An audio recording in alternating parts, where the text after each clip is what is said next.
बहू हमेशा कटघरे में होती है। घर में सारे रिश्तेदार मौजूद थे। सास को अंतिम यात्रा के लिए तैयार किया जा रहा था।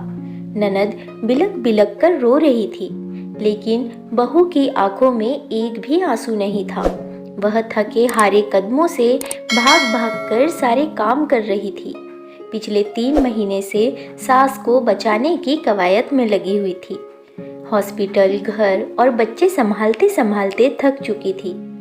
रीति रिवाज के मुताबिक बेटियों को मृत्यु देह को हाथ लगाना सही नहीं माना जाता है, इसीलिए सारे काम बहू ही कर रही थी।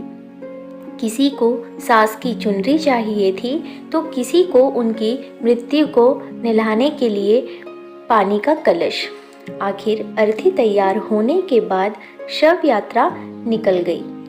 ननद दहाड़े मार मार कर रो रही थी।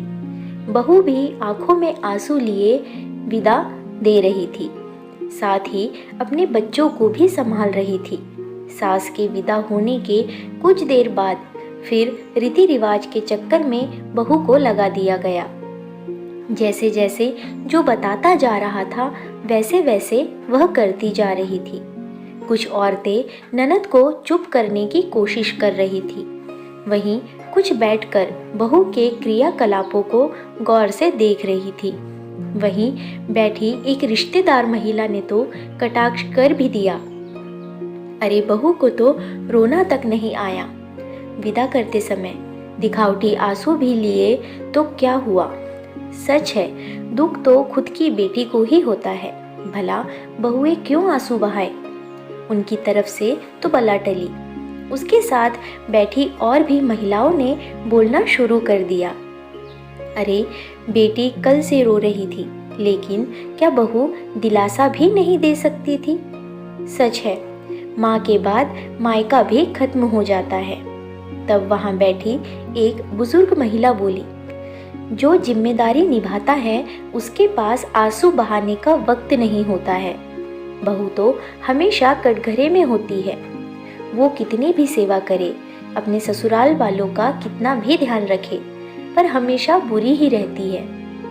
वो अंदर से कितनी टूट गई होगी तुम्हें अंदाज़ा भी नहीं है। अभी आंसू नहीं बहाए तो कह रहे हैं कि निर्दयी है, और अगर रोती तो भी तुम कहती कि नाटक कर रही है। जैसे तुम इस बेटी को हिम्मत दे रही हो, वैसे ही बहू को भी हिम्मत दे सकती हो। उसे भी इस वक्त कोई चाहिए जो इस कठिन समय में उसे सहारा दे सके, पर नहीं। तुम पहले खुद के गिरेबान में झांक कर देख लो, तुम भी तो किसी की बहू हो। क्या बुजुर्ग महिला ने सही कहा? तो फ्रेंड्स, आपको ये स्टोरी कैसी लगी, इस पर अपनी राय कमेंट बॉक्स में ज़रूर बताएं। वीडियो को लाइक शेयर ज़रूर करें, क्योंकि आपके लिए मैं ऐसी ही अच्छी अच्छी कहानियाँ और सुविचार लेकर आते रहती हूँ।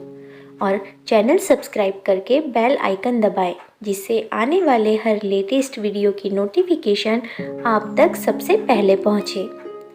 धन्यवाद।